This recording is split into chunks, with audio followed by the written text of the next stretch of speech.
Good morning, everybody. Welcome to church. Let's stand up together. Put your hands together like this. We believe that the presence of God meets us here as we gather in His name and as we exalt it together. Come on, lift your voice with me. I give you glory. I give you glory for all you brought me through. Oh, now I'm ready for whatever you want to do. I'm moving forward, I'm moving forward to follow after you. Well, now I'm ready for whatever you want to do. Come on, declare this, it's our belief. Your presence is an open door. We want you, Lord, like never before. Come on, lift your voice in your presence. Your presence is an open door. So come now, Lord, like never before. Come on, let's lift our voices in every season. In every season, your grace has been enough. When I'm believing that the best is yet to come. The cross before me, when my hope on things above. When in you, Jesus, the best is yet to come.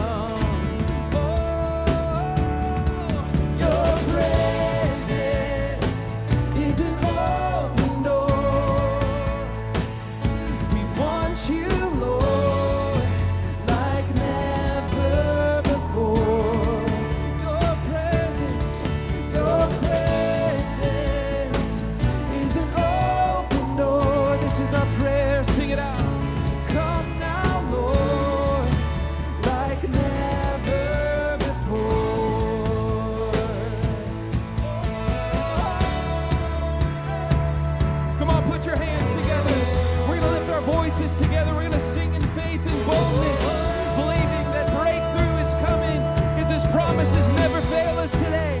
Come on, with all you got, sing it out. 'Cause I know breakthrough is coming. By faith, I see a miracle. My God made me a promise, and it won't stop now. Come on, do you believe it? I know that breakthrough is coming.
Amen. Yes. Well, welcome to church. What a joy it is to be together today, worshiping the name of Jesus. Amen. Why don't you turn, find somebody you don't know, introduce yourself this morning.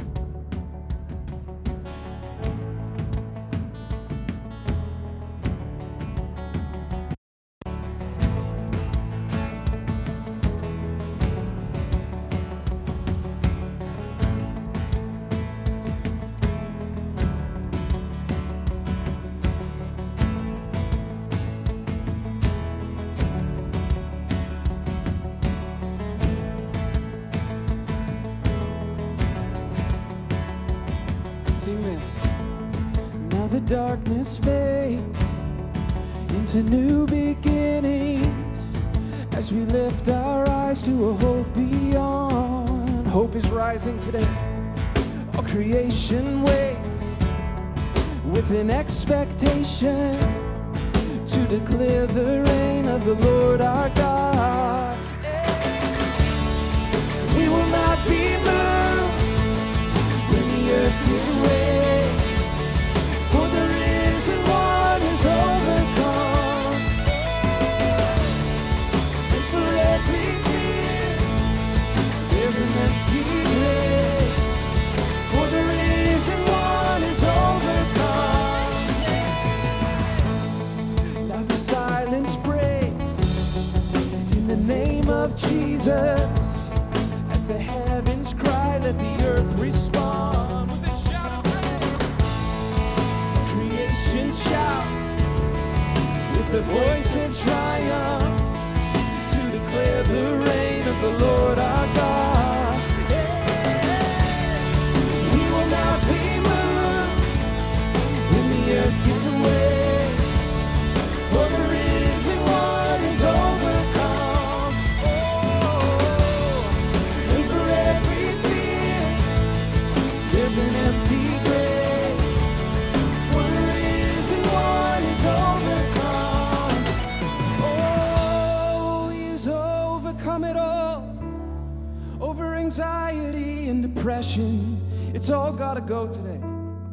Come on, lift your voice, and he shall reign. He shall reign forever. Strongholds now surrender, for the Lord our God has overcome. And who can be against us? Jesus our defender. He is the Lord. Come on, declare. He's overcome. Hey.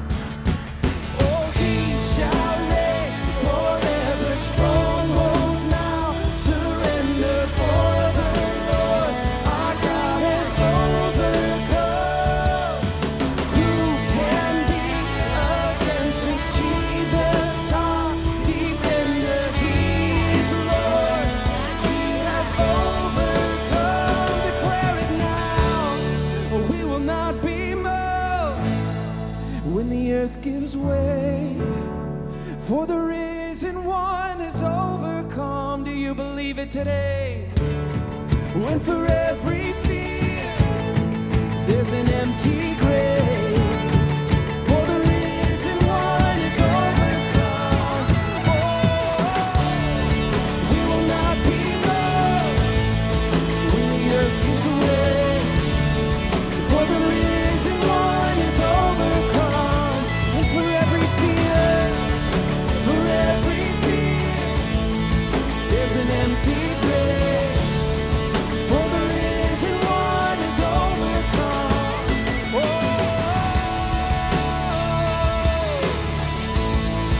he has overcome it all. Would you take heart? Take heart. Yes. Come on, praise his name.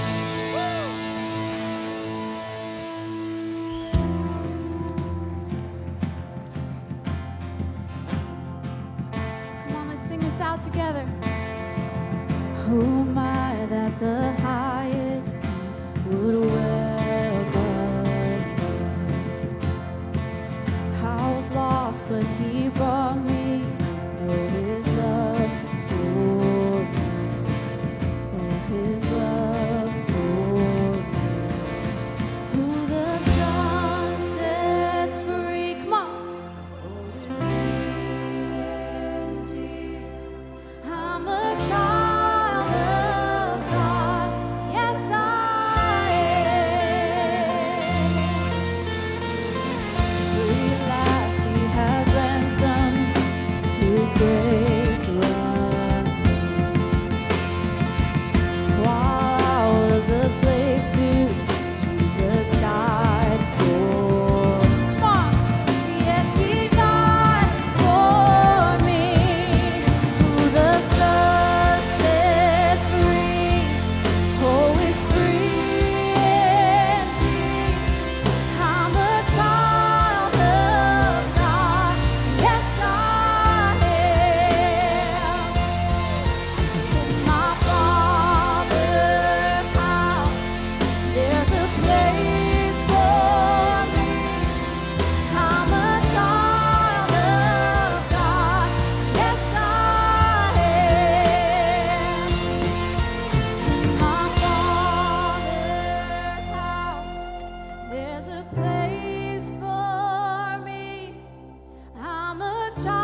rest in your identity this morning, son and daughter of the Most High. Yeah. Sing, I'm chosen. I am chosen, not forsaken. I am who you say I am. You are for me, not against me. I am who you say I am. Come on, sing in faith. I am chosen, not forsaken. I am who you say I am. You are for me, not against me.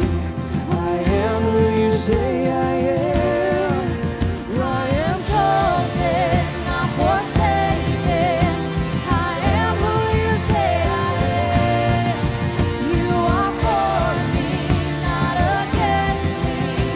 I am who you say I am. I am chosen, not forsaken. I am who you say I am.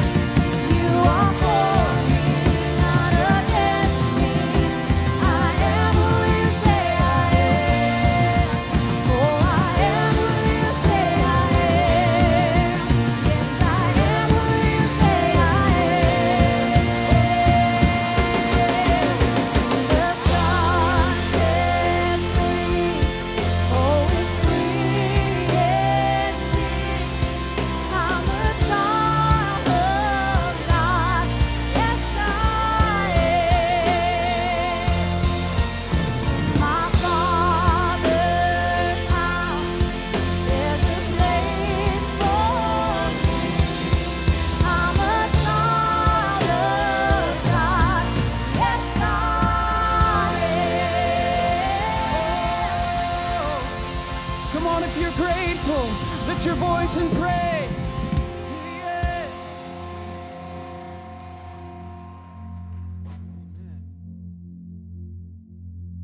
Psalm 103 says, as far as the heavens are above the earth, so great is his steadfast love of God for those who fear him. The steadfast love that welcomes us in and calls us son and daughter and gives us a place in his house.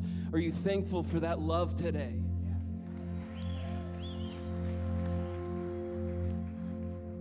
You may be in here, maybe it's your first time. Maybe it's your first time back since Easter weekend last Sunday. I don't know who you are or where you're coming from today, but maybe you're coming from a place of feeling like you're not worthy of that love, that maybe that love is for these people, these fine church-going people, right? But not for me, not for what I've done, not for my past. Well, I just want to encourage you today that the steadfast love of God is a free gift that's been given to you by the death and resurrection of Jesus. Psalm 103 goes on to say that as far as the east is from the west, so far has he removed your transgressions, your sin, your wrongdoing from you. So you have a place in the Father's house today when you call upon the name of Jesus. And that's what we do as we worship and as we sing. Would you just close your eyes, just hold out your hands today as we receive the love of God. The free gift that's been just poured out on us today. God, we praise you and we thank you. We enter in today with thanksgiving for the way that you've loved us, the way that you've set us apart and given us a place in your house. We worship your name. You put your love on the line to bear the weight of sin that was mine, washing my river of wrongs into the sea of your infinite love. Come on, let's sing this. With arms held high, Lord, I give my life, knowing I'm found in Christ, in your love forever. With all I am, in your grace I stand, the greatest of all romance, love of God, my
sing this out to the one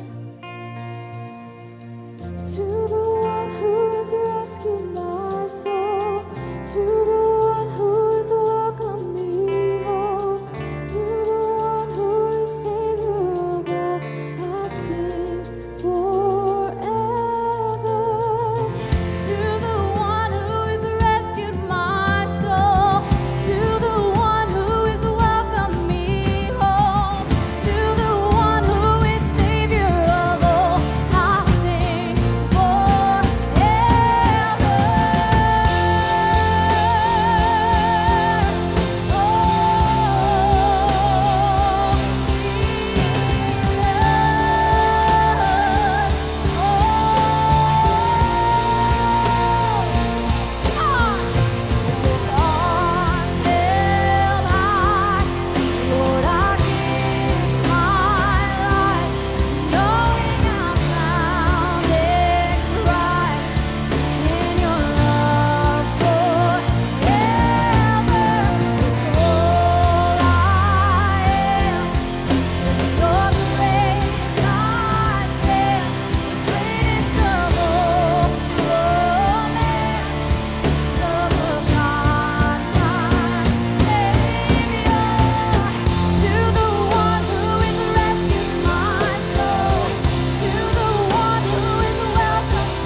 Rescued your soul?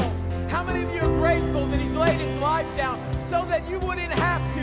Can we celebrate in this place like free people of all that God has done? Can we celebrate? Come on. Yeah. Love it. Journey, go do me a favor. Just welcome somebody. Turn around, give them a high five, give them a hug if you know them. Don't hug them if you don't. It's creepy if you do that, all right? Just go ahead and welcome somebody and take your seats. If you're watching online, welcome to Journey Church, regardless of where you are in the country. We are so glad that you're joining us online. And for those of you that are here in this place, man, I don't know what your week has looked like, but I have a feeling that some of you, maybe one or two of you, have gone through something this week. Maybe you had something go on, but the truth is, John 16 says that it tells you this: take heart, for I have overcome the world. I have overcome everything that you've faced this week. I've overcome everything. I brought you here for a purpose. And so maybe you're brand new with us today. You need to just know God loves you. He cares about you. He sent his son, Jesus, to this earth to die just for you. And if you're a guest with us, I want to welcome you here. I'm so glad that you're here, and I pray that you do not leave the same. Come on, can we just celebrate those that are guests with us today, Journey? We love you. We're grateful for you. If you are a guest with us, man, we're so glad you guys are here. Man, it is so good. My name's Chad. I'm one of the pastors here at this location. And if you are here, could you do me a quick favor? Could you just take out this connection card that's on your seat, grab a pen that is right attached to it. All I'm going to ask you to do is simply fill this card out really quickly. At the end of the service, you can do one of two things with it. You can either place it in one of our red giving bins that are by our exits, or after service, we have a welcome room right behind the cafe. It's a glass room. You cannot miss it. Myself, Pastor Scott, some of our team would be in there. We would love to meet you and welcome you to Journey Church before you take off. And as you fill this card out, man, God has been doing some really great things here at Journey. Last week was incredible for sure. But at Journey, we have a passion and a mission. And that is to help people live a transformed life, to live and love like Jesus. And one of the ways that we do that is by serving people, because we realize that Jesus came to serve, not to be served. And as a church, that's always our heart. And whether it's locally, whether it's over in kids ministry, or whether it's globally, like over in Mexico, that is our heart. And through our Go and Love initiatives, We have been impacting families that have been in need of homes for years. And in a moment, I'm going to give you some information about a trip that's coming up. But before I do, could you do me just a big favor? Take a look at the screens.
Come on.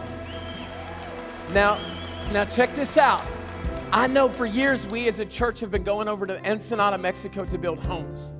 And in those trips, there are families that are not just receiving a home, a shelter. They are receiving hope. They're receiving a future. They're receiving something that they didn't have. They're getting prayed over. They're getting loved on. They're getting cared for. And it's happening because of you. And so if you've been sitting and going, man, I've been wanting to go on a trip. I've been wanting to be a part of that. And the reality is some of the greatest leaders here at this church have gone on this trip and have had their lives transformed. I know they went over for one thing, but God did something different. And if you're interested in being a part of that trip, or even just getting some more information about it, after service, out in the lobby, you're going to see a Mexico mission trip banner out there. What I want you to do is just go over and get some information. Sign up. Guys, listen, we have a few spots left. If you are interested in being a part of this trip, if you desire God to use you and you desire to have your life transformed in some incredible way through this trip, man, go out and get some information and be a part of all that God is going to do in July in Ensenada, Mexico. And whether it's in Mexico or whether it's right here in Palm Beach County,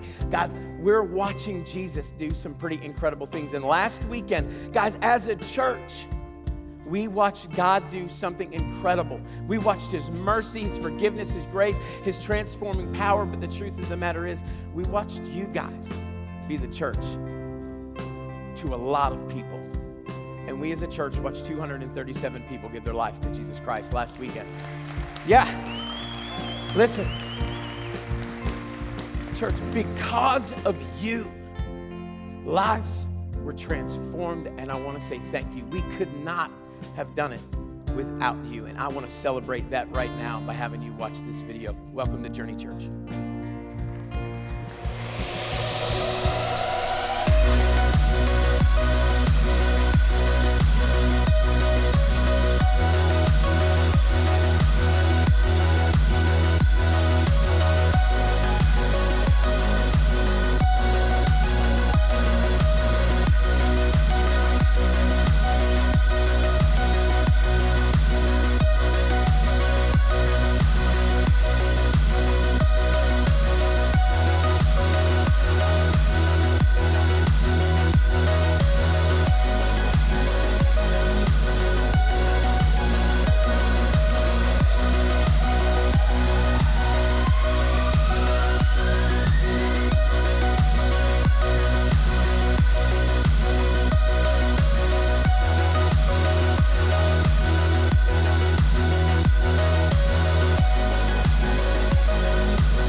Well, I want to start out by just saying thank you so much because all of you that were a part of just such an amazing, incredible weekend. To think 237 people would give their lives to Jesus.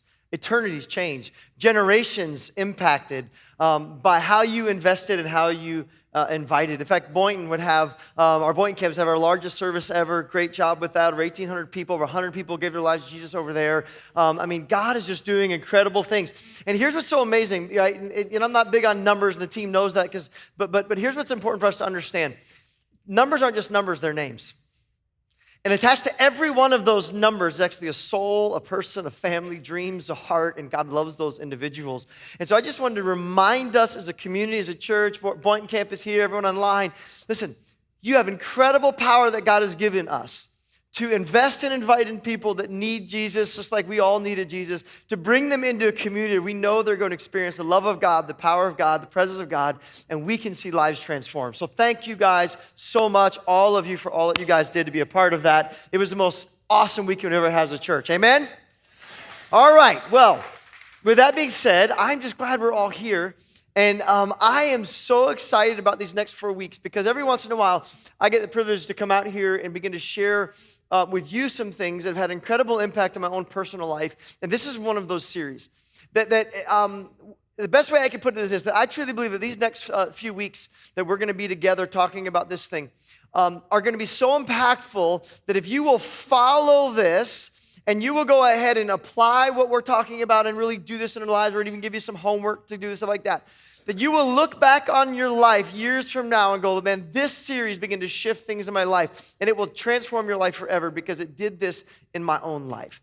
And I say that because a few years ago, I began to look at my life, many years ago, I looked at my life, and I began to examine it. I don't know if you've ever done that. And you kind of look at your life and you ask the bigger question, is because we're all busy and we're all going. And I began to ask myself a question, and the question that I asked myself really began to change my life. And by the way, many of the blessings I'm experiencing today and the fulfillment I experience today all stem back from this question that I asked myself, and this question I began to wrestle with it in my own personal life and begin to figure this answer out and begin to strive to live it out. And the question that I asked myself is really a simple question. And I asked myself this one question. Here's what it is. Scott, where do you want to be in 5 years? And I know that sounds so simple, but it's not. I'm not talking about where do I want to be, what job, what town. I'm not talking about superficial things on the outside. I'm saying, like, who do I want to be? What kind of life do I want to live? What kind of marriage do I want to have? What kind of father do I want to be? What kind of soul? What kind of friends? Like, where do I want to be 5 years from now? If I lay my head on the pillow and I could choose the kind of man I am and the kind of life that I lead, if I could choose that, what would it be? Now we changed that a little bit because for some of you, 5 years is too far out and you guys can't think 5 years out. I get that, I understand that. So what we asked was maybe the simplified version of the same question. And the real question is, what do I really want?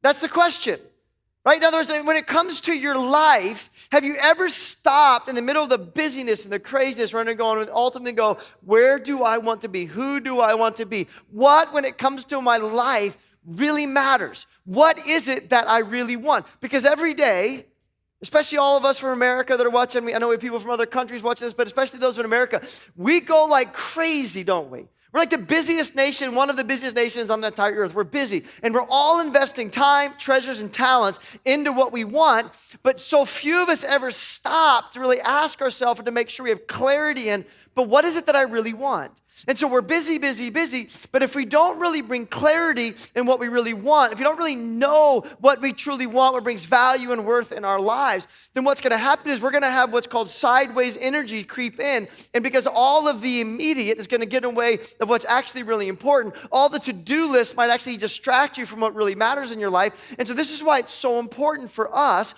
all of us, to make sure, what do I really want? Who do I want to be? How do I want to live? What do I really want? See, at first glance, though, when I talk to you guys about this, everyone says, well, this question's easy.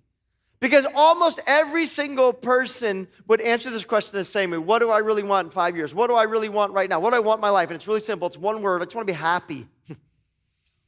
Right? Everybody wants the same thing. We all want to be happy. But the challenge becomes in our lives, so then what makes you happy? Because what you're going to discover, and this is kind of crazy to understand this, is you're going to discover this, those of you in your 20s that are watching, and your teenagers that are watching, or in your early 30s, you have this idea, you already know what's going to make you happy, and you're running after it. But you, and those of us that have lived a little bit longer, right, and you've reached your mid-30s to mid-40s to midlife crisis age, wherever that is in there right now, you start to realize that a lot of people, when it comes to their life, here's what you discover. They wake up one day and go, wait a minute, this isn't the life I wanted. This isn't the marriage that I really set out to have. This isn't the kind of relationship with my children that I really want. My soul isn't where it wants to be. My relationships aren't where I thought they would be. And what happens in life is so many people end up with regrets because they never take the time to do what we're about to do these next few weeks, is really define for their life what actually brings them wholeness, fulfillment. What do they really want? And so they're busy, working, running, and they get to their life at some point in their life and they go, how did I get here? And I promise you, if you don't answer this question, you will find yourself, by the way, where I found myself, and you look at your life and go, how did I get here? Because you know what? This isn't what I really wanted. And the reason why, and there's a reason why we're going to get into this, and we're going to share this. There's a reason why so many of us, have regrets. There's a reason why so many look back and go, man, if I go back in time, I would change this, this, and that. There's a reason why that so few people really define this and achieve this. In fact, listen to what Jesus says, because this is so important, because this isn't just me speaking. I want you to see what the creator of the universe and a warning that he gives the people. And he says it in Matthew 7:14. And he goes, I want you to enter through the narrow gate. Right? And a lot of people think this is just about salvation, but this is not the words he uses. This is what let's just look at Jesus' words. He goes, let's enter through the narrow gate, for wide is the gate and broad is the road that leads to destruction, and many, or you could say most, enter through it. In other words, when it comes to your life, here's what I want you to see. That most people, when it comes to this life, are going to look at this life and at some point in their life realize, this isn't the life I really wanted. Like here's what's interesting. He talks about the gate being at the beginning of the journey, not the end of the journey. He goes that most people when it comes to their life didn't define where they wanted to go, and so they just went where the masses went. They just followed what they wanted, but it ended up costing them what they really wanted. He goes, but small is the gate, and narrow is the road that leads to, and I love the word, you'll see Jesus uses the word life a lot, and only a few find it. And the word life that Jesus uses, the word there is not just a living, because everyone lives. Everyone's living both ways. It's this life of wholeness and fulfillment. Even in John 10:10, Jesus goes, I came so you could have life to its wholeness, most abundant form. Jesus goes, let me just tell you this warning in life. And this is so important for us to get. He goes, most people aren't going to live the life they really wanted. That most people, what is normal, what is natural, what everyone is doing, is going to be so focused running after what they want, they're actually going to miss what they really want. They're going to run after the life they think they want, only to find out it's not what they really wanted, and they're going to enter through the wide gate because that's normal and that's natural, and that's what everyone feels and thinks, and where everyone's running, and where the needs of your life and what's inside of you is going to drive you and push you. And he goes, here's what's going to happen. But you're going to be on that narrow, you're not going to be on the narrow path, you're going to be on the wide. And the warning that Jesus gives us, which is so powerful, he goes, listen, guys, you got to take time to answer this question. What is really going to bring you fulfillment in life? What do you really want, not just what you want? In fact, that's why we added that word in the series. It's not just what you wanted, it's what you really wanted. Because here's a couple things and what you're going to discover why it is that it's the narrow road, not the wide road, why so many people miss it, and why you got to be so intentional. And there's a couple things. One is this. Sometimes what we think we want isn't what we really want. And every one of us have been there in life. I thought I wanted her, didn't want her. I thought I wanted him, and then I went to the 10-year reunion. Thank you, God, for not answering that prayer. I thought I wanted the job, but then I got the job. I didn't really want the job. You know what I'm saying? Like, I thought this would make me happy, but it didn't really make me happy. Everyone. So we all know this, right? So sometimes we have to realize, sometimes there's moments we ask God for things, and then later on we find out, man, I thought I really wanted that, but I didn't really want it. And here's the other thing that we need to realize, and that is this, is that sometimes getting what you want costs you what you really want. This is huge, because this is something we got to get. Why is this such a deeply spiritual question and not something just superficial? Is because we have to get this. Is that sometimes what happens is we think we want something, we really, really want it. Okay, here's one. But when we get what we want, it actually got in the way of what we really wanted. For instance, every one of you know this, because in your life you've had something that you really wanted and you went out and bought it even though you couldn't afford it. I remember the first Corvette I bought. My dad's shaking his head at me to this day. And I remember this time when I didn't really have a lot of money back then, and I was in college, and I'm like, oh, I want this Corvette, because of course you're a guy and you want a Corvette when you're in college, right? It's just natural. But then what happens, isn't it, when you get the Corvette, whether it's a car, whether it's the new purse or whatever you want, or the new outfit that's so expensive, or the jewelry, or the house, or the whatever it is, and you ever get to the point where you can't sleep the night before, and you're so excited, going, oh, I'm gonna be so happy when I get this, then you get it. And then you start to realize, well, I have to work 2 jobs to pay for it. And I'm stressed out all the time. I'm snapping at my wife or my husband, and I'm snapping at the kids because, man, I got all this pressure that's on me because now I've got this debt that I've got to deal with. And I got what I wanted, but it actually cost me what I really want, which is what? Peace, financial freedom, the ability to be generous. And you see what I'm saying? So sometimes when we get what we want, we go, here's what I want, so I'm going to go after, I'm going to get what I want. It actually costs you what you ultimately wanted, which is peace and all of these things. The same thing can happen in relationships. You ever been in a fight with someone you love? Every married person says. And when you're in a fight with someone you love, what's the one thing that you always want? It's always one thing. It's really simple. Here it is. You just want to win. Right?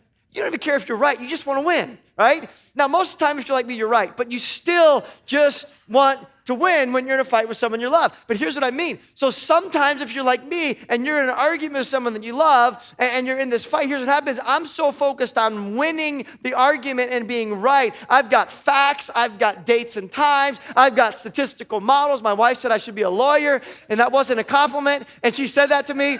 And so she's like, I've got everything. Why? Because I'm going to win this argument because I'm right. But you ever win an argument and find out you really didn't win? And you got what you wanted, but it cost you what you ultimately wanted, and so you won the argument, but then now you're on a couch.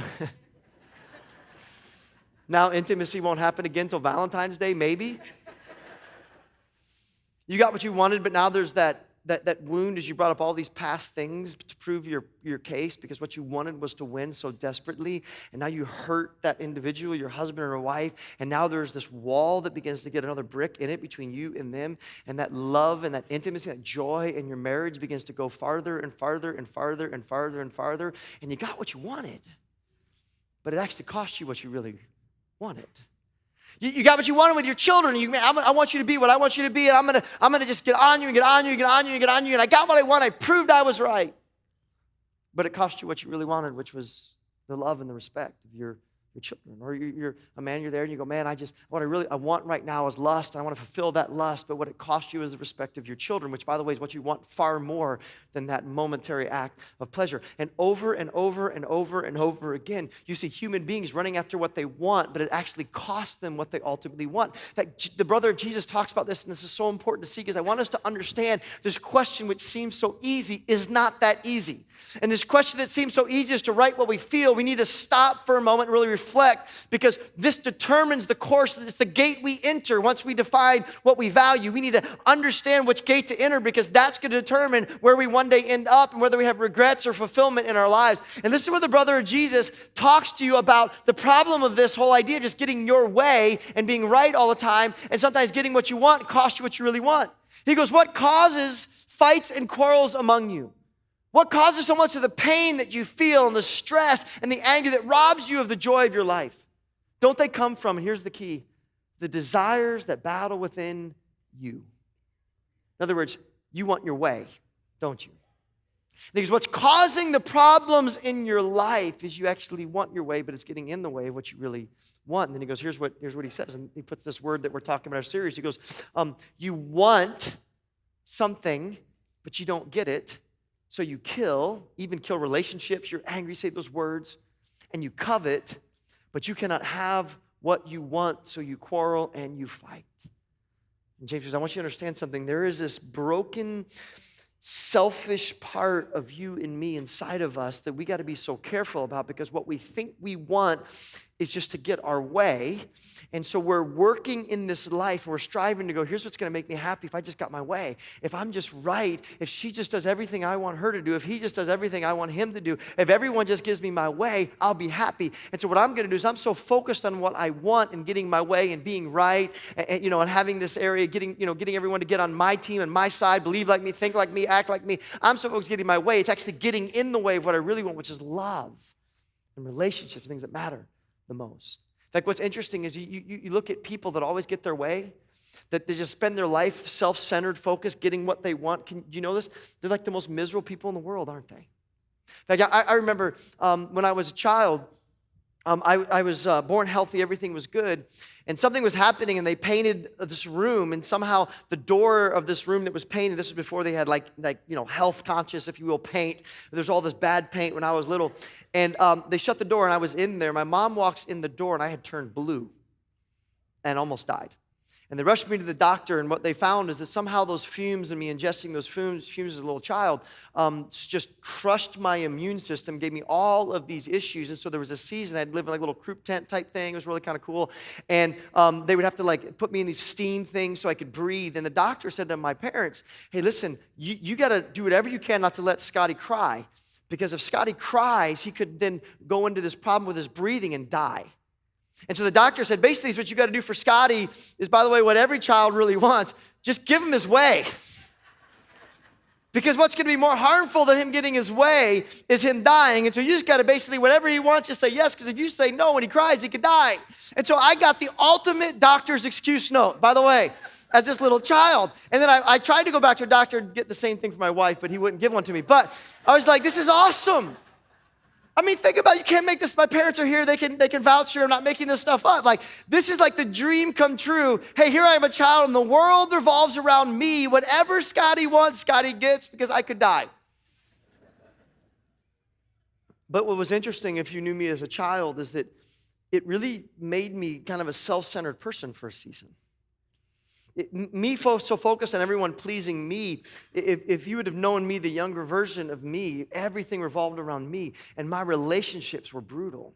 It was hard for me to truly love or be loved. I was very self-centered, and it really cost me so much, and it cost me relationship after relationship. And so much struggles in my life came from this self-centeredness that, thank God, later in life when I surrendered to Jesus, Jesus began to undo some of the damage of me just getting what I want all the time. And you see, what you discover in this world is there is this broken, self-centered part of every one of us that thinks what we want is our way, thinks what we want is more than we have, thinks what's going to make us happy is this. And as we're running after what we want, we actually lose, or it gets in the way of what we ultimately really want. Here's another reason why this is such a complicated thing, and why we really got to wrestle this to the ground and really get clarity in this and help our kids get clarity in this, understand, is do you know that we live, we're not just broken and have this self-centered side. You know we live in a world, and this is just mind-blowing, by the way, that because of like smartphones, which, by the way, any parent that's smart is not going to let their children have smartphones, just so you know. They've done research after research after research, and every one of them say the same thing. The more children are on phones, and the more they're on Instagram and Facebook, the less happy, the more depressed. It is probably the worst, most toxic thing that you could ever do. As parents, please do whatever you can. Limit screen time, do those things. I'm all for that. But what they've said is now, because of the incredible access to these things, that human beings now are getting, listen to this, 4,000 to 10,000 advertisements a day are coming into your mind. And every one of those things, you know what they're saying to you? You need more. Hey, here's what's going to make you happy.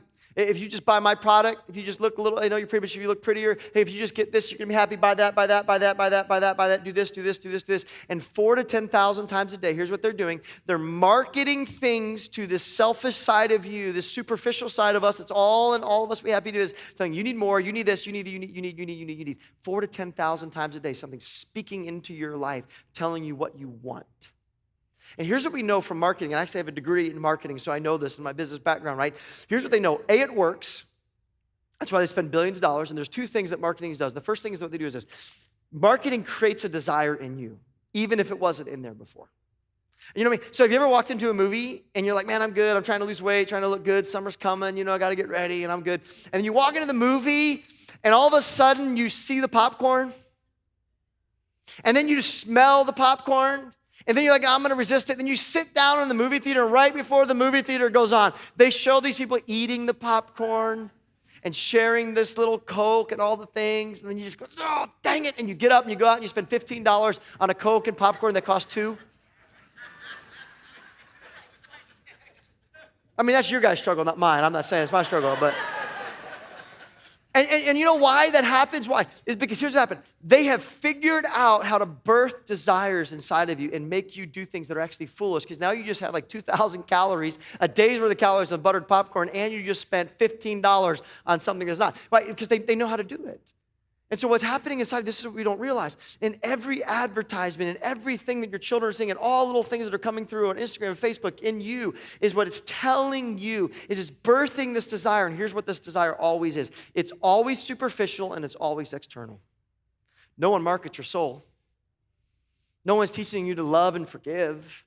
What are they doing? They're trying to make money off you. And so what they're doing is you're just being bombarded with things, and here's what these things are telling you. You want this. Here's the second thing that marketing does, is whatever you're being marketed is always the same thing. It's always more than you have. Because whatever's going to make you happy is not what you have, it's what you don't have yet. And so whatever it is, you might be pretty, but this will make you prettier. You might look good, but this is going to make you look gooder. You might have this phone, but you know what? The new phone will. You might have that house, but man, this new house has what your house doesn't have. Hey, this car is great, but you know the car you don't have, look at all the things it can do that you can't not do in this old car that you have, right? Hey, this clothing is great, but this new clothing is what everyone's really talking about. And you know what's happening?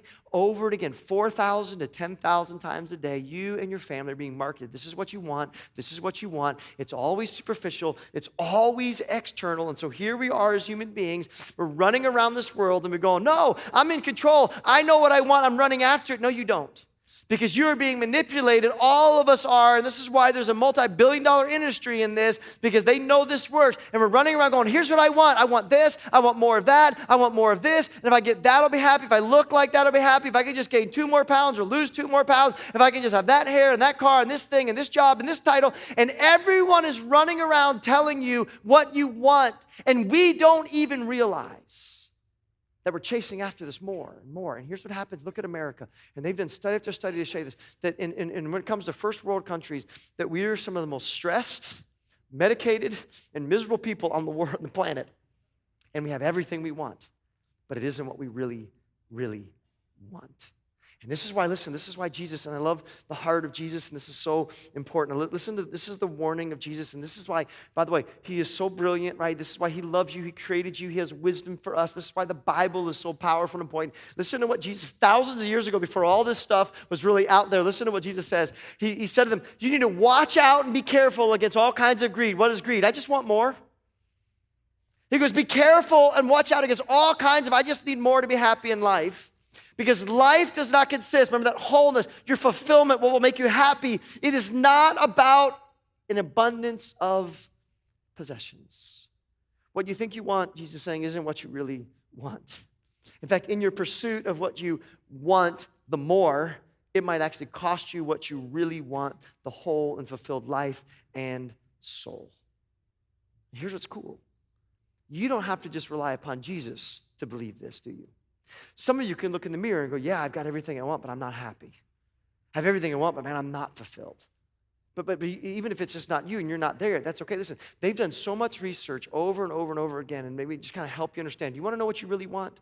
Like we kind of helped you understand what you don't want. Let me just share with you, because they've done research from Harvard University to all these different organizations. They've studied the idea of happiness or fulfillment when it comes to life. And over and over again, they've discovered the same thing, person after person, study after study. And it's beautiful and it's awesome. And it shows you how awesome and wise God is. And so they've done some studies. Let me just share with you some what scientists, forget religion for a moment if you don't really believe in that. What scientists have now said, sociologists have said, psychologists, studies, everything has said, what will actually bring you fulfillment in life?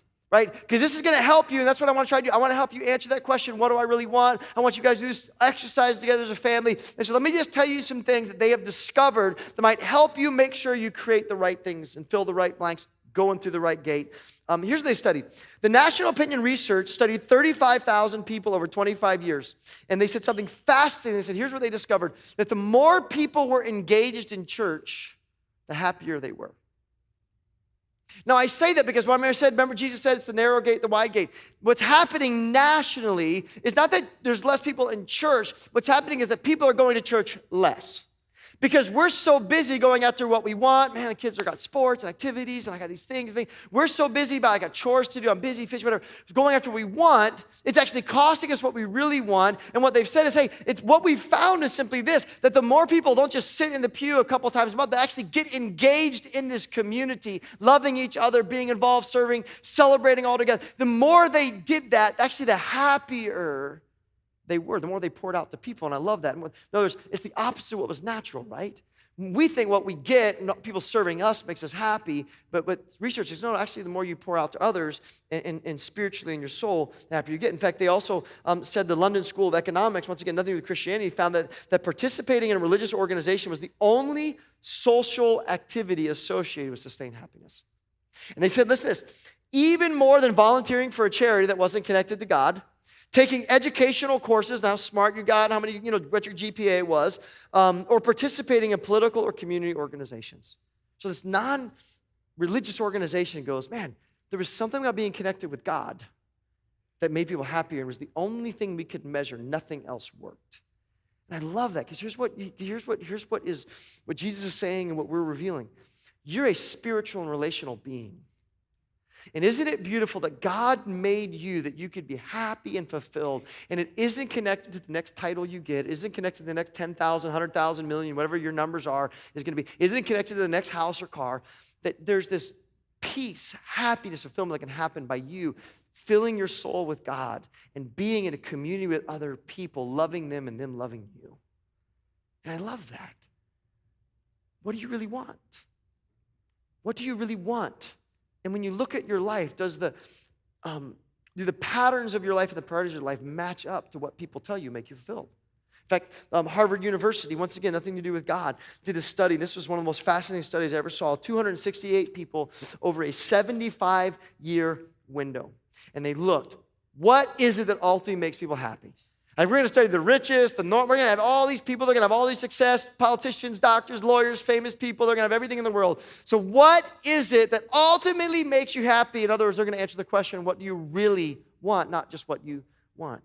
And one of the leaders, a guy named George Valent, who headed this study for 35 years of it, and he wanted to summarize the study, and he goes, let me just tell you, I looked at all the research, I headed this all, tracked all these people, did everything, and at the end of it, I found there are only really two pillars of happiness. And here's what he found in the study. Here's what he said. There are two pillars of happiness. One is love. To love people and be loved by people. It's a relational context. And here's the other one. I love this. The other is finding a way of coping with a life that does not push love away. And this we can't miss this. He goes, listen, I've studied everything and they've had everything. And let me just tell you something. At the end of the day, what brings you the greatest fulfillment, right? And God wired you like this. It's this ability to love your family and friends and be loved by them. There's nothing even close that brings you greater happiness. But here's the key component to understand, is you've got to figure out a way to tune out the 4,000 to 10,000 advertisements a day telling you that's not what it is.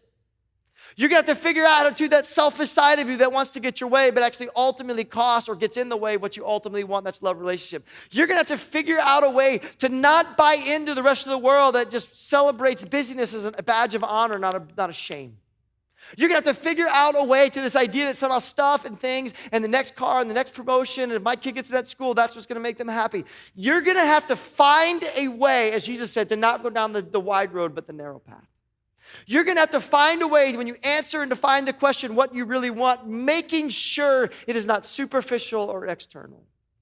And you're going to have to battle. This is what's so important because you have to figure out a strategy to not be polluted by all the things in the world because what you think you want isn't what you want.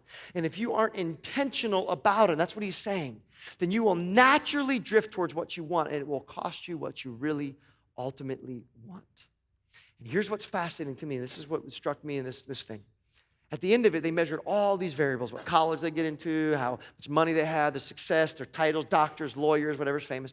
They took all these things that people think they want. And they said, you know what the last two things of everything we measured, the last place that actually brought people happiness and fulfillment? Because you know what they were? Money and social class. Here's what he said. What everyone thinks they want, things, the nice house, the nice car, social class. My kid got into that university. My kid has that grade point average in education. It's awesome. That's what hey, my daughter married a doctor. This is just awesome. Like, I've got this nice house. I just got, man, if I'm going to be a good father, I need to give my family this 3.5 bedroom house and these 2 cars and the pool, and the dog, not the cat. But, like if I just can get my family that and they give the right clothes, then I'm successful, right? That's what really matters. If my daughter could just get into that university, has that GPA, if they dress in these clothes, if I could just get this level of education. And what's fascinating to me is what's deep inside. We won't even admit it. But when you look at your priorities in your life and you look at how much energy you spend and what just money, time, treasure, time, you're pushing towards these things. They said what we discovered is the very least thing that makes fulfilled is what actually people pursue the most. Or as what way we would say it, what's happening is people are so driven to get what they want that they miss out on what they really want. Because they spend so much time running after what they thought they wanted, only to find out it isn't what they really wanted, and they chased out what mattered least and missed out on what mattered most: faith and family and friends, a healthy soul, the ability to love and be a part of that. This is why, by the way, this is why Jesus is so brilliant. Isn't that what he said? Be careful. Some are going down the Y. They're going to run after life, but it's just going to follow it. It's not going to work out. Hey, listen, I'm going to warn you. You just got to be so careful, about these different elements and these different things that Jesus was talking about that I think is just so important to understand, right? Be on your guard against all kinds of greed. Don't define success as more. It's not going to make you happy. And 2,000 years ago, the creator of the universe, the God that loved you and gave his life for you, goes, you've got to be careful on this. So when you define the question, what you really want, you need to make sure you understand your soul. In fact, Jesus said this. He was talking to these people, and he's like, man, God has got this incredible thing he wants to do in our lives and our hearts and our souls. And it's this work, and it's this word of God that he plants, that he wants to do in you and through you. Remember, Jesus is trying to give you life to his fullness and wholeness. And look at the warning that Jesus gives us. And Jesus speaking says, but the worries of this life, I want more, right? Like, what's going to be my future? Because what's going to make me happy is it's connected to things and stuff. So now I'm worried about making sure I have enough things and stuff and get more things and stuff. And what if I lose my things and stuff? And the deceitfulness of wealth. Man, I just need to get more. I need to upper my social class. And the desires for other things. Remember, 4,000 to 10,000 times a year, poured into your life. They're going to come in. Here's what he says. They're going to choke out. They're going to kill what you really want. Do you see how brilliant Jesus was? That thousands of years ago, he was really challenging us to answer this question. What do you really want? What's going to bring you ultimate fulfillment? Because it probably isn't what you think you want. So what I want to do now is spend the rest of the time trying to help you, because we're going to have you write this out this week, and we're going to come back and I'm going to give you some strategy how to get what you really want. So I want to give you guys all homework. So everyone going online, start thinking about this, have conversations this week. But what I want to do is give you a little exercise that might help you really bring clarity to this. Because I can't just tell you what you want. You got to really, if you don't really want it, you're not going to really go after it. So you got to really own this in yourself. And so there's a guy who wrote a book named Stephen Covey, The 7 Habits of Highly Effective People, one of the biggest books of all time. I mean, 25 million plus people have read this book and been a part of it. But there's a part of the book that really struck me, and there's a part of the book that really hit me was there's a part towards this book where he begins to make people think of a scenario that I believe is going to really help you really get clarity in what you really want. And so here's the exercise to kind of give you before I give you some tools. And so what the question that he asked in this book really came to, he said, imagine for a moment that you were to go to a funeral, and the funeral was you. And you got to sit in on your funeral, and there were 4 separate people that were going to speak at your funeral. One from your family, one of your friends, one from your work, and one from the church, right, that you're part of, this social organization that you're making a difference in the world, right? So the 4 kind of components. And each of them were going to say something about you. And here's what Stephen said. Just write down what you want them to say, and that will probably define for you what you really ultimately value and want. So I want you to do that this week. Because when you do this in this context, here's what's so powerful. Is all of a sudden, you start to think about things and you start to realize something. That some of the things, when you look at your schedule, we're going to challenge you and how much energy you spend and money you spend and time you spend on doing things, you would discover that so much of what you're investing your energy in isn't what you want them to say about you. Like, think about it. Like how many of you get there, okay, it's your funeral, and they're walking out there, and somebody's, okay, I got to say something about Scott, man. All right, Scott, let me think. Oh, Scott. Scott had really awesome biceps.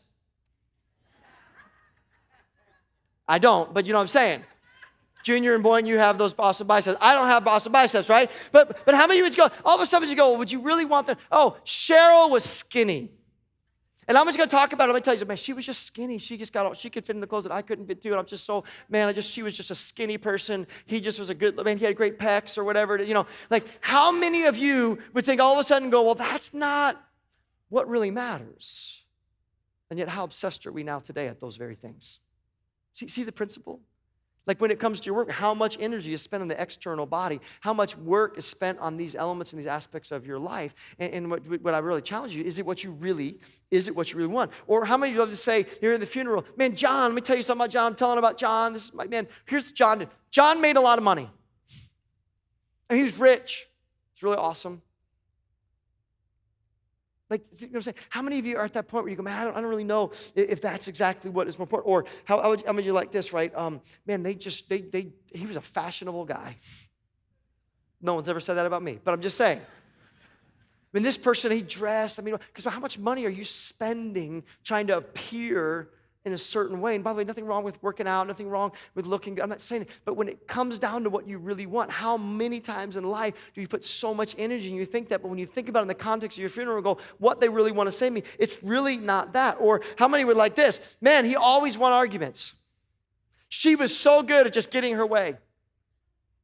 Man, that person, I'm just talking about Sally here for a moment. Man, when I'm trying to think about who Sally was, Sally got great grades.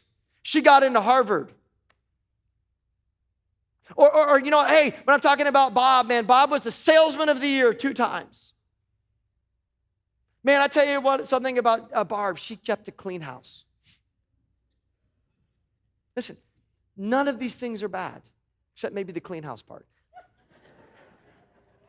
Right? And there's nothing wrong with being successful, and you should work hard at that and do the best to honor God in your career and in your life. And by the way, you should be in physical shape, right? Take care of yourself. None of those things are bad or negative. I think all of these things are good, but here's the thing, what you discover is what you discover in the context of how you want to be known, the legacy you want to leave on this place. What really ultimately matters, here's what you're going to discover, is you're going to focus on one thing you're going to realize at this moment, that who you were is going to matter a lot more than what you did.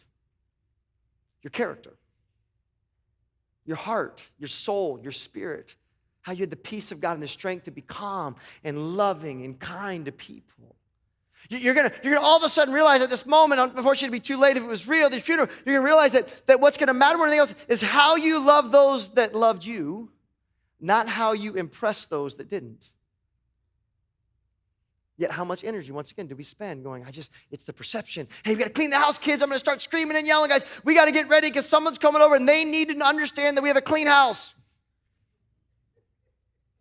I want everyone to think how good I look on the outside. So once again, I'm going to neglect what's actually going on the inside. And so we spend so much time trying to impress others that don't love us, that sometimes we neglect the time and energy of just pouring into people that actually do love us. How many times do we get so busy doing the list of chores and the to-do things, we just got to do these things, and we miss out just sitting there with our children, enjoying them in the little time that we have? How much time are we so busy with to-do lists and things that as husbands and wives, we pass each other in the night. We don't even have conversations of sitting down. We don't even invest time and energy in these things, right? So you're going to discover at a funeral, when you start writing these things down, you're going to realize it isn't how I impress people that don't care about me, know me. It's how I loved people that love me. And then lastly, I think you're going to discover it's the difference you made, not the things that you own. And I say all of these things because none of these are natural, are they? No one's marketing, just sit down and enjoy your children. You can't make money off that. No one's saying guard your soul, even though God says everything in your heart and life flows out of your soul. You can't make money off that. No one's telling you and focusing on this love or these relationships are making a difference or an impact. Everything in your natural sense is driven around, it's what I want, it's about me being right, it's about more, it's my success, these things in life. This is why Jesus says it's the narrow gate. And you've got to define which gate you're going to walk through. Are you going to live a life of what you really want? Are you going to be so driven on getting what you want, you miss out on that? That's a choice you have to make. See, I say this because years ago, I went back to my question. Let me just kind of clarify what brought that question. I got to a place in my life where I literally had everything this world could offer, period. And I had all the business success. I had all the money I needed. I had the houses. I had boats, cars. I mean, I had everything this world. There was nothing on this earth that I couldn't afford to have or didn't have. I had all of it. Many of you, I don't take a salary from the church, right? I'm just, this is a volunteer and pour my heart. It's God, I had everything. And yet there was something missing. And it wasn't that I was just completely miserable. It was just like, I got to the point in my life where I'm talking about it going, but this isn't what I really wanted. Like my marriage isn't where I want it to be. I'm not the person that I really want to be. There's just so many things in my life, and I just go, man, I just don't know. Like I've got everything that I wanted, but it isn't what I really wanted. And I sat down between me and the Lord, and I had this moment, which we're asking to have this week, and I just began to look at my own life and go, okay, wait a minute, God, if this stuff doesn't make you happy, you're right.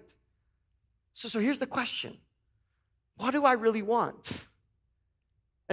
Where do I want to be in 5 years? And that's what began to shift in my life. Because as I began to process these things, there were 4 things that I began to realize, well, here's what I ultimately want. And the 4 things that I began to process in my life, this is what I want you to see. These are my 4 things. Maybe they're not your 4 things, but I truly believe that these are 4 amazing things to drive after and pursue in your life. And the first is this. I wanted a wonderful, life-giving marriage, and I didn't have it. And so I'm going to have to figure out how to invest the same thing I did in business life and everything else. I'm going to have to pour this into marriage because ultimately what I knew I wanted is I wanted a life-giving, wonderful marriage to enjoy and to model to my children.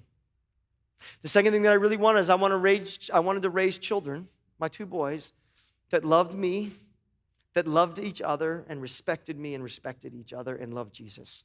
That was it.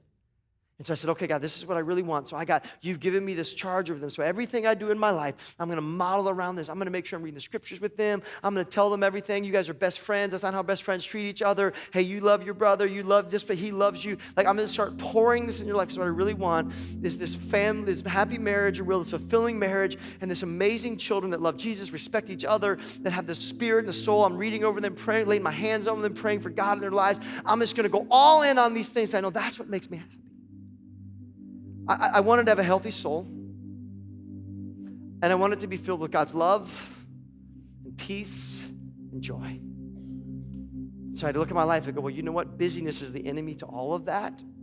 Building things is the enemy to all of that. And I'm going to readjust my schedule to pour into my soul. And lastly, I wanted my life to make a difference. I wanted to leave this world and not only leave it a better place and help people that are in need. I wanted to stand before Jesus one day and hear, well done, my good and faithful servant. And I looked at my life and I go, okay, those are the 4 things that I'm going to devote my life to. That's what I really want. And when I began to do that, I wrote them out. I had a meeting with my wife, and I go, here's the thing we're running after in our life. Nothing's going to get in the way of this. And these 4 things, here's what happened. They became this map for my life. They became a mirror for my life as I looked at my life. Am I drifting? Here's why, because I'm a builder. Like my natural tendencies, I want to build things and run. I'm going to build this and build that and build this. And see, when I'm not careful, what can happen is my desire to build things, even good things, could get in the way. And I can find myself going, man, I am so busy building all these things, doing all these great things, that what's happened is my marriage isn't what it used to be or it needs to be. My kids aren't what these, my soul's not where I need to be, right? And so what can happen is I need to leverage this because naturally inside of me I have these bent and all these selfish desires, all of these things. And so I've got to look at these things, I got to choose. Well, this is what I really want. And now I'm going to live my life in this way. So you know what? I may be in an argument with my wife, and I may be right, probably am. She's not here this service. I can say, don't tell her I said that. I can't say that next service. But I have to make the decision. What do I want? Do I want to win? Or do I want the happy, fulfilling, life-giving marriage? See what I'm saying? How this guides you? See what you're saying? Hey, you know what? I want my kids, right? To be this way. So do I focus on finishing that to-do list and just get one more thing done at work? Or do I sit down with my children with the Bible and read into them and pray into them? See how it guides your choices? Hey, you know what? I want a healthy soul, so I can lay here and watch Netflix for a couple hours. Or I can actually open up my scriptures and pray and read and worship. Hey, you know what? I can just focus on building a bigger empire for myself. Or I can do what we did, is take a lot of resources and hand it to someone else. Say, you run that so I can devote myself complete to making a difference in this world. You see what I'm saying? See, these aren't just ideas in my head. These became the guidelines that guided my life. But if you don't know what you really want, you're never going to get there because it isn't natural. In fact, let me say it like this, is that most of us, won't get what we really want because we are so focused on getting what we think we want. So here's my challenge to you as we close. What do you really want? Would you come together as a family and begin to write that out this week? Write it out. Pray about it. Seek God. And then next week, we're going to come here. Here's what I'm going to do. I'm going to give you the practical and spiritual strategy to achieve those goals. Don't miss next week. Let me pray. Dear Heavenly Father, thank you so much for giving us the wisdom. And God, I pray right now, you grab some people right now that maybe have drifted away from what they really want. Life can do that. And God, I just pray right now, you do what you did to me and just grab our hearts and souls and bring us back on the course that you have for us. And Father, may you reveal to us what we really want and send us down a course of life of no regrets and fulfillment. Help us get down the narrow path, not the wide path. God, give us the strength to really define and know what really we want and help us have the wisdom and power to actually get there. God, thanks for your grace, your mercy, and your love. In Jesus' name we pray. Amen. Come on. Journey, isn't that a great way to kick off a series after Easter? Come on, can we give it up for our lead pastor, man? I love it. Man, what do I really want? What I really want is for everyone to just hang for a second. Could you help me with that? No, because truth of the matter is, we live our life in this way. Sometimes we're searching, we're striving for one thing, but the truth is, it's not even what we really want, right? We want good kids. We want good kids. God wants us to have holy kids, right? I want a good man. I want my spouse to understand me. And what we really want is to be able to understand our spouse, right? Whatever it is for you. My prayer is that today you receive it.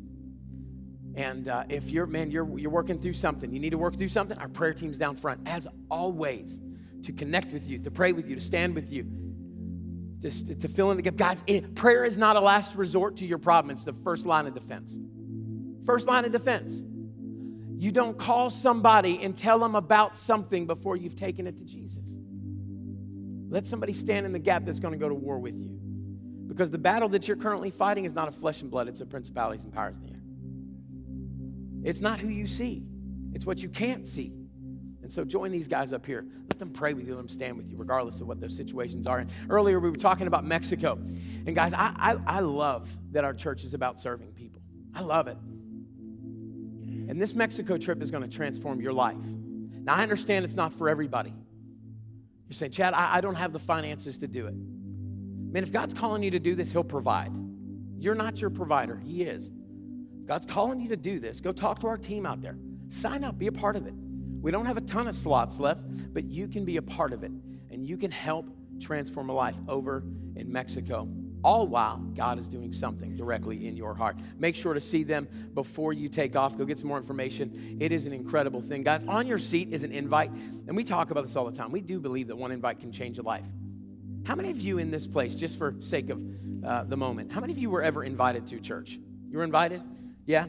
Almost everybody. The rest of you were like, I'm invited to lunch, like now. But the truth is, we're invited. Take that card. Invite somebody, right? You're connecting with somebody today. Invite them to be a part of what God is doing here in Journey Church. Every single week we say it. We will not conform, but we will live transformed. Love you guys.